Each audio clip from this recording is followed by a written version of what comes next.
I never expected to run into him again. Not at a party after high school, not 8 years later on a dating app, and certainly not in a way that would change the way I think about my past and my bully forever. Back in junior high, she wasn't just mean, she was surgical about it. Every comment, every smirk, every little dig she threw at me or anyone she thought was weaker had precision. It wasn't physical, it was worse. It burrowed under your skin. She made me feel small, invisible, like nothing I could do would matter. Some girls cracked under it. I stayed quiet, stayed invisible, stayed responsible. Her family was always in the background to me. I didn't even know she had siblings.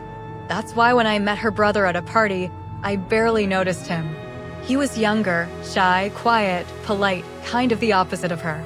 He smiled at me once or twice, and I shrugged him off. 2 years younger, not interested, didn't matter. That was the end of it. Or so I thought. Fast forward 8 years.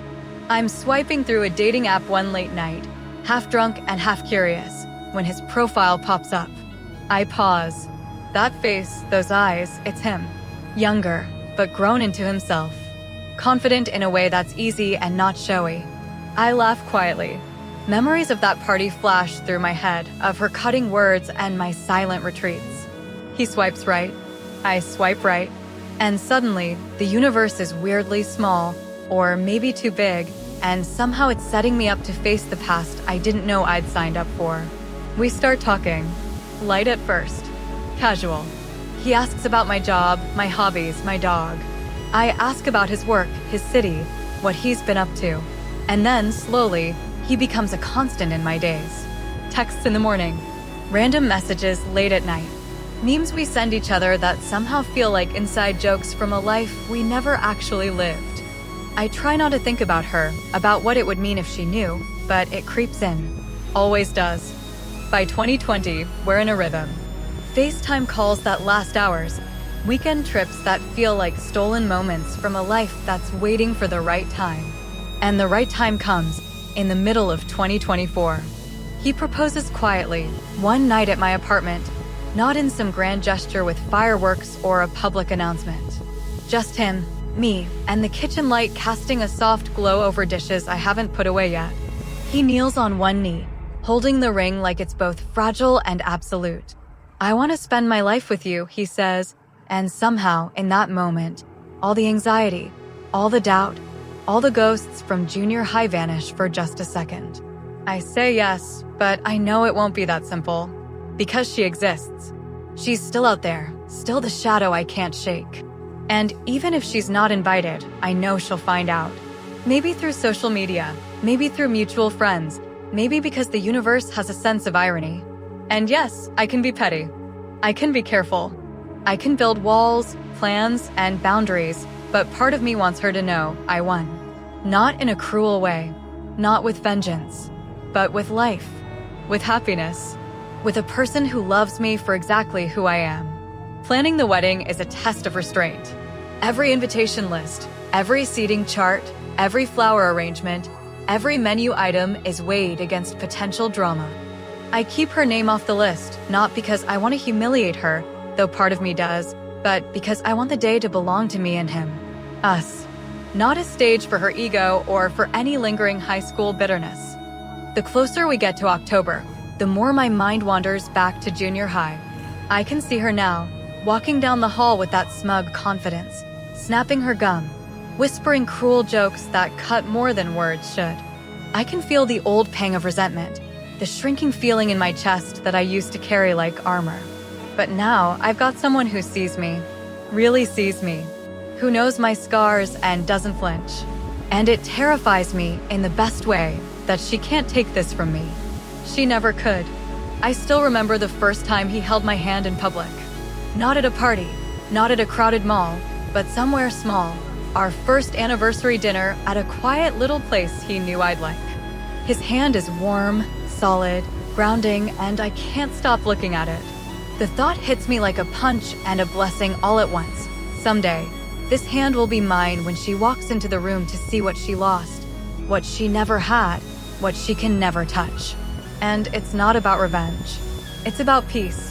It's about showing up for myself for the first time, fully, without the shadows of junior high chasing me anymore. And that's how we get to today. Invitations sent. RSVPs rolling in. The dress is fitted, the flowers are perfect, the music is chosen. And she is not invited. And yet, I know she'll see it. She always does. And maybe, just maybe, when she does, she'll finally realize that being cruel doesn't make you victorious. Life does. But even with all of this planning, all of this excitement, there's a whisper of doubt. What if she tries to interfere? What if someone leaks something? What if old friends remember her influence and try to drag it back into my life? I push the thought aside. I have him, I have my happiness, and for the first time, I have boundaries that I will not let anyone cross. The universe might be cruel and junior high might have left scars, but I'm done shrinking. I'm done silencing myself. And if she finds out she's not invited, if she realizes she doesn't get the final word anymore, well, I think that will be enough. The wedding is months away, but already, I can feel the tension building in the air, the unspoken narrative of what she used to control versus what I finally own. And for the first time, I'm excited, not nervous, not anxious, but truly exhilarated. Because this is my story now, and she isn't the author. It started with a simple text one evening. His name popped up on my phone like it had been waiting for years to do exactly that. Hey, are you free for coffee? I stared at it, frozen in the dark of my apartment, the hum of the refrigerator suddenly deafening. I wanted to ignore it. I wanted to pretend it was a mistake. But curiosity won. I typed back, sure. When? The cafe was small, tucked between a bookstore and a florist, the kind of place that smelled like roasted beans and nostalgia. I walked in, scanning the tables, and there he was, older, taller, but unmistakably him. That same quiet intensity in his eyes, the kind that made you feel like he was reading not just your words, but your thoughts. Hi, I said, trying to keep it casual, like we weren't 8 years apart, like junior high never existed. He smiled, the kind that made your chest tighten, and sat down. The conversation started lightly, catching up on the mundane, jobs, mutual friends, the city. But soon, it slipped, almost imperceptibly, into something heavier. I always wondered what happened to you, he said quietly, stirring his coffee, eyes locked on mine. I could feel the weight of those words, the years of silence between us, the unspoken memories of her. You always seemed untouchable back then. I laughed, a little too sharply. Untouchable? That's one way to put it. I think the word my classmates used was boring. He smirked, but there was empathy behind it. Maybe boring was safer. It hit me, that combination of recognition and relief. He understood. Not just me, but the subtle war we all fought in high school.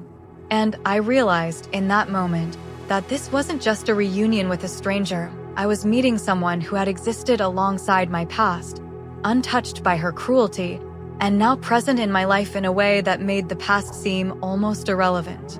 From that day, the texts became more frequent. Phone calls that lasted for hours. Weekend meetups that started casual and slowly became routine.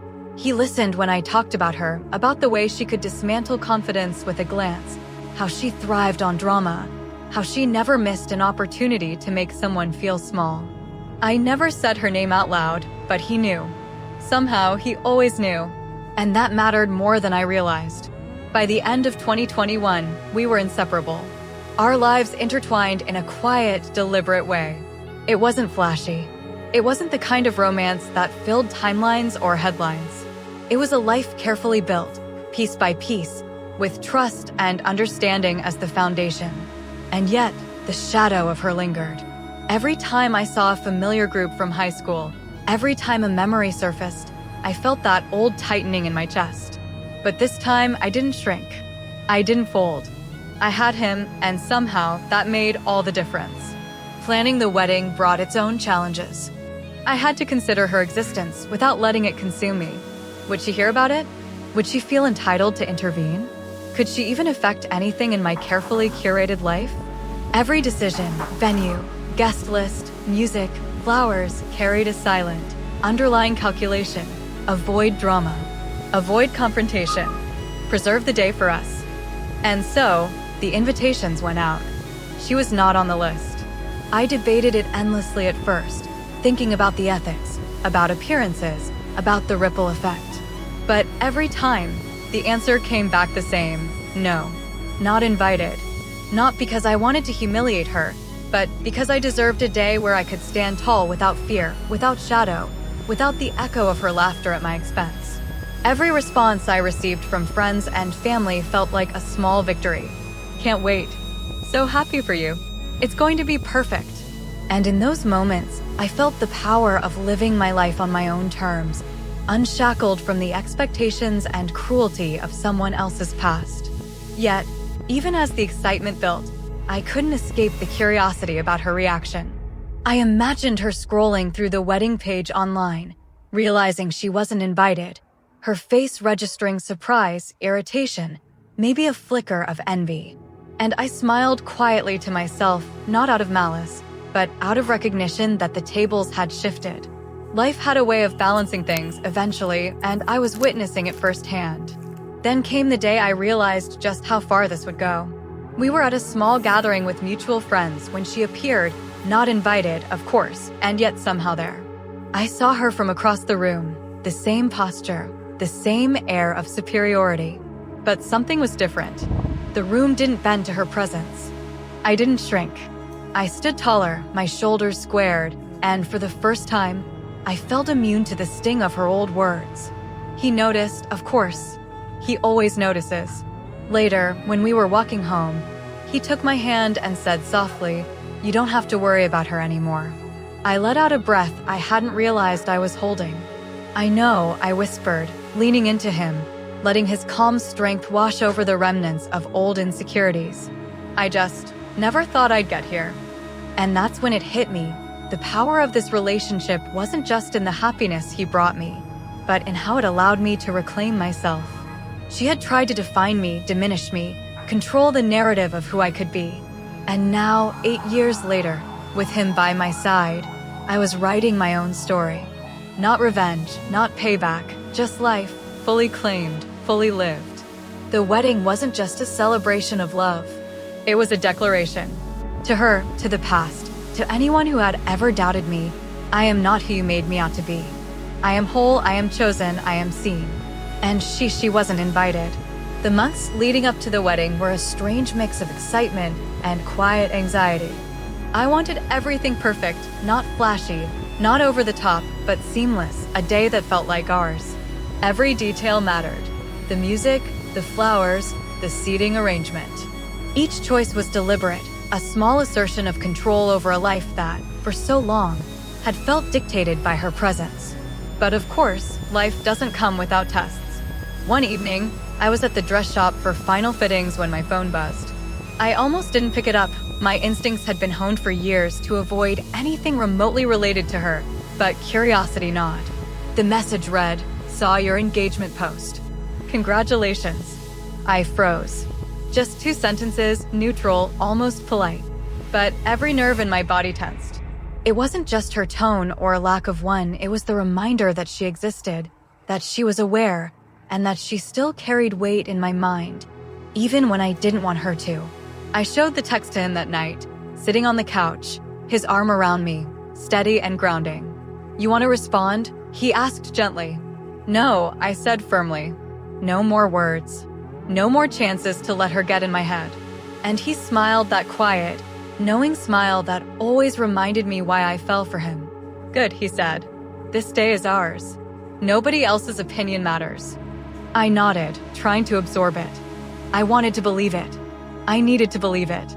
But the fear lingered, a subtle, simmering tension beneath the surface, the old familiar weight of anticipation before a storm. Weeks passed. Invitations were sent, RSVPs arrived, and our circle of friends grew more excited.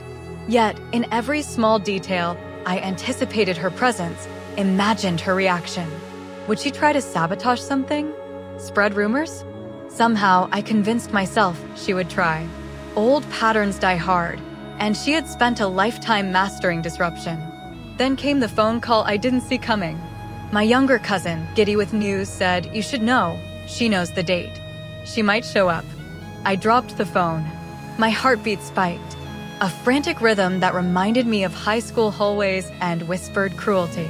My first instinct was panic. My second was to steel myself. I was not that girl anymore. I wouldn't be intimidated. We discussed it in silence for hours that night. My fear fought against reason, against the rational part of my brain that knew this wedding was ours to protect. He listened without judgment, offered solutions, plans, contingencies. Security at the venue, he suggested calmly. A firm no list at the entrance. No exceptions. I nodded, feeling a strange surge of empowerment. This wasn't about fear anymore, it was about boundaries. About finally being able to protect myself and the life I had built with him. The day arrived. The sun was soft, the air crisp, the perfect October afternoon. I stood in the bridal suite, the fabric of my dress heavy against my skin, the last traces of nerves fluttering in my stomach. My bridesmaids fussed, adjusting veils and bouquets, but I was only half present. My mind drifted, imagining her, imagining what she might do if she tried. And then he arrived. Calm, confident, his eyes locking with mine. I felt all the anxiety dissolve. Not because the threat disappeared, but because I had someone on my side who could handle it. Who had always seen me, not the girl she tried to break, not the sister I felt overshadowed, but me. The ceremony began. Friends, family, laughter, tears. Every vow I spoke carried not just love, but triumph. Every glance at him, steady and unwavering, reminded me of all the years I had survived, all the moments I had thought I might shrink under the weight of her shadow. Halfway through the ceremony, I saw movement at the edge of the crowd, a familiar silhouette. My chest tightened. My hands clenched the bouquet like armor. She was there. Not invited, not expected, yet somehow present, standing at the fringe, trying to blend, trying to witness. For a moment, panic surged. And then I remembered every day that led to this one. Every choice I had made to protect myself, every boundary enforced, every moment of courage. And I smiled, small, quiet, unstoppable. He noticed, of course. His hand found mine beneath the table. "It's okay," he whispered. "We're okay." And we were. She lingered for a few minutes, eyes scanning the gathering, then quietly slipped away. No confrontation, no spectacle, no power over me. Just a reminder that she existed in the world, but no longer in my story. The rest of the day unfolded like a dream. Laughter, dancing, friends enveloping us in joy. My family, my chosen family, celebrated with us fully. And I realized fully the depth of freedom I had gained. This wedding wasn't just a union of hearts. It was the reclaiming of self, the victory over years of bullying and fear, the declaration that I was untouchable now, not because I was strong, but because I had chosen my life, my love, and my boundaries. By the end of the evening, as we stood under a canopy of lights, watching the last of the guests leave, I felt a quiet triumph. She hadn't ruined a thing. She couldn't. And I finally understood. The girl who survived junior high, who endured cruelty, who built herself from the ground up, she had won. And now, with him by my side, I wasn't just surviving anymore. I was thriving. The night settled around us like a soft blanket, warm and familiar. Guests had left, the music had quieted, and the only sound was the hum of the city outside the venue's doors. I leaned into him, his arm around my waist, our fingers intertwined, a silent promise that this was ours, completely, fully ours. I kept expecting some ripple of chaos, some final attempt from her to intrude, but it never came. Not a text, not a call, not a surprise appearance. For the first time in years, I could exhale and not feel the weight of someone else's control pressing on me. The wedding had been everything I wanted, intimate but celebratory, joyful without being flashy. Every choice had been ours. Every moment intentional. Every kiss, every laugh, every tear had been authentic. I felt alive in a way I hadn't in a long time. And then my phone buzzed. I froze. My heart skipped, not with fear, not with panic, but with curiosity. Another text. Another reminder that the world existed beyond this perfect bubble. I glanced at the screen. Congrats. I see you finally moved on. Her name wasn't attached, but I knew immediately who it was. I stared at the message, then at him. His eyebrows lifted, reading my expression. "Do you want to respond?" I shook my head.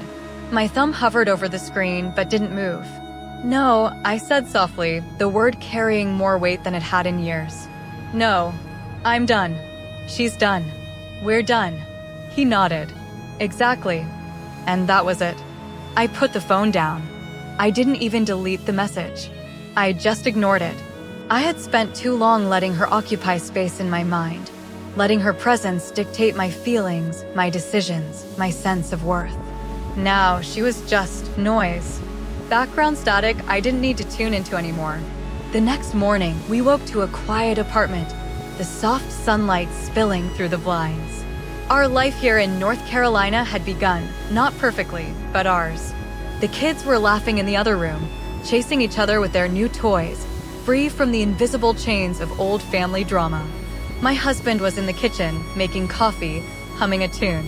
I watched him, the man I had fallen for so many years ago, the one who had seen me, truly seen me, and still chosen me. It hit me then, the clarity that had been missing for so long. The wedding, the distance, the boundaries, they weren't just about keeping her away. They were about reclaiming myself, my family, my future. Every choice I had made, every moment I had hesitated or doubted, had led me here. To peace, to joy, to freedom. A week later, we hosted a small brunch for friends who had come to help with the wedding. There was laughter, the smell of pancakes, and the kind of casual warmth that comes from being truly surrounded by people who care. My phone buzzed again. I glanced at it, another text from an unknown number. I ignored it immediately. I didn't need to know. I didn't need to see. The past had no hold here. Weeks turned into months. Every time I felt the old anxiety creep in, I reminded myself of the wedding day, of the moment I realized she had no power over me anymore. I reminded myself that I had chosen life, love, and happiness over fear. I reminded myself that the boy who once intimidated me in junior high, through her shadow, was now my husband, my partner, my ally. One afternoon, I found myself walking through the neighborhood with the kids. They were skipping ahead, carefree, unburdened by old family games or cruelty. I held my youngest's hand and watched the sunlight dance through the leaves. A sense of calm washed over me. I realized I hadn't felt this kind of calm in years, not in high school, not in college, not even in my first apartment after moving out. I thought about her not often and never with fear. I thought about her the way you might think about an old storm. A storm that passed, leaving debris behind, yes, but also leaving fresh air and clear skies. And then I smiled, because life had finally started to make sense.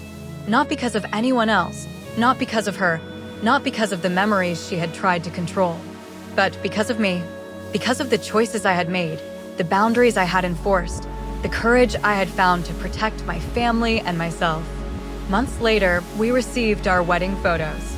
I looked at them, at the image of us standing under the archway, the kids around us, everyone laughing, and I felt a swell of pride.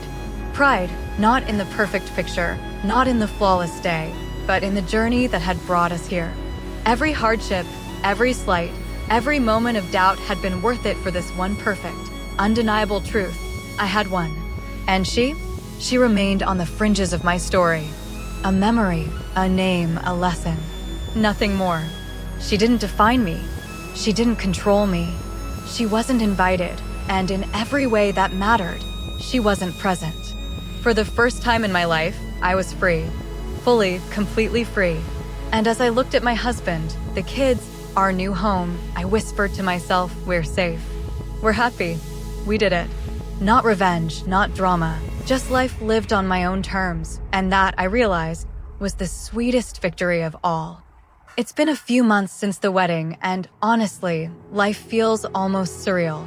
I wake up some mornings and have to remind myself that this is real, that we built this life without her shadow looming over every decision. I watch my kids play in the backyard, hear them laugh without caution, without that quiet tension that had followed us for so long, and I feel something I haven't felt in years, relief. Not the relief of escaping her or even escaping my past. The relief of finally existing in a space that's mine, ours. free from manipulation, judgment, and cruelty. I've thought a lot about her, the girl who made junior high unbearable for so many of us. I've thought about her with curiosity, with some lingering apprehension, but mostly with gratitude. Strange as it sounds, her actions shaped me. They forced me to develop boundaries, to understand my self-worth, to seek out someone who would see me for me, not for what I could tolerate or endure. And here I am, marrying her little brother, someone I might never have known if not for that indirect push, that strange twist of fate that brought us together. He didn't know the full story at first, and when I shared pieces of my past, he listened without judgment. His empathy was unwavering, his understanding absolute. In a way, it was almost poetic. The boy who grew up under her influence became the man who protected me from it. The wedding wasn't just a celebration of love. It was a declaration that my life wouldn't be dictated by someone else's toxicity. A statement that I could thrive, even when my past seemed to suggest otherwise. And it worked not because I was strong enough to erase her, but because I finally realized I didn't need to. I just needed to live my life fully, with intention, with love, with boundaries. People ask me if I regret anything. The answer is no. Not the pain, not the awkward years, not the fear. Each experience, each difficult moment led me here, and I can't imagine being any. I also think about my younger self a lot. The girl who endured her taunts, who felt invisible in a world that seemed to celebrate her cruelty. I wish I could tell her what I know now, that she would survive, that she would thrive, that her life would be full of joy, love, and respect. That people would see her not as someone to manipulate, not as someone to shame, but as whole, capable, and deserving. It's funny how life works. You spend so many years trying to protect yourself from one person, one experience, and then, unexpectedly, life rewards you. Not with revenge, not with drama, not with validation from the person who hurt you, but with something far more powerful: peace, love, and a life that feels truly yours. I know there will always be reminders, small echoes of the past that show up in unexpected ways. A social media post, a distant relative's comment, a name mentioned in passing. But now, when those moments arise, I smile instead of flinch, because I know where I am, who I am with, and the life I've built. And nothing, not her, not my past, not anyone else, can take that away from me. I also know that boundaries are powerful. They're not just walls, they're the foundation for a life lived on your own terms. They protect you, your family, and your peace. And sometimes, they're what allow you to say yes to happiness, yes to love, and yes to moments you never thought you'd have. So yes, I married my bully's little brother. And yes, it's strange to think about, but it's also poetic. Because it's a reminder that life doesn't have to be dictated by past cruelty. It can be shaped by choices, by love, by courage, and by the willingness to finally say enough. Now, as I sit here watching my kids play, my husband by my side, and the sun dipping behind the mountains, I can say with confidence, this is my life, my story, and for the first time, it's exactly how I want it to be. So if you're listening to this, if you've ever felt trapped by someone else's shadow, by their words, by their cruelty, remember this: your life isn't over. You can reclaim it. You can thrive. You can build love and joy on your own terms. And sometimes, the best revenge isn't confrontation. It's living so fully, so unapologetically, and so beautifully that the person who tried to hold you back barely exists in your world anymore. Because at the end of the day, happiness is the loudest, most undeniable victory of all. And that's exactly what I've found.